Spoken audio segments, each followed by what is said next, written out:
Hi అండి, welcome to always Thurs. మేము వచ్చేసి ఈరోజు ద్రవజీవామృతం తయారు చేస్తున్నాము.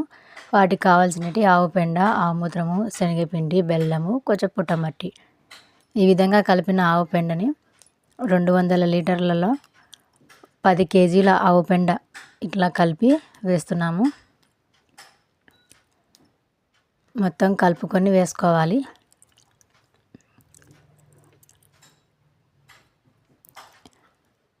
ఆవు పెండ కంప్లీట్గా వేసిన తర్వాత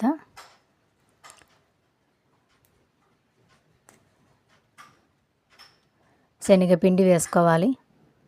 శనగపిండిని ఉండలు లేకోకుండా బాగా కలుపుకోవాలి. 2 కేజీల శనగపిండి. బెల్లంని ఆవుమూత్రంలో కలుపుకొని ఈ విధంగా పెట్టుకోవాలి. 2 కేజీల బెల్లము,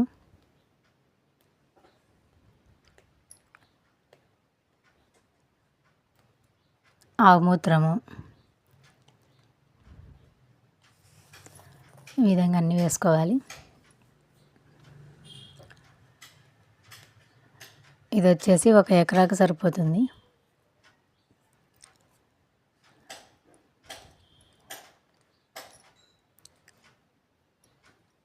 పది లీటర్ల ఆవుమూత్రం వేయాలి. ఇలాంటివి 2 డబ్బాలు వేసినాము. లాస్ట్లో 1 గుప్పెడు మట్టి, పుట్టమట్టి లేదా గెట్లగున్న మట్టి వేసి ఈ విధంగా తిప్పుకోవాలి. గడియారంలో ముళ్ళు తిరిగిన ఆ దిశలో తిప్పుకోవాలి, సవ్య దిశలో.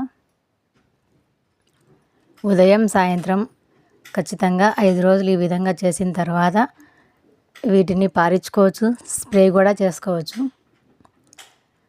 ఈ వీడియో మీకు నచ్చినట్లయితే please subscribe to my channel. Thank you for watching. Subscribe చేసుకోండి.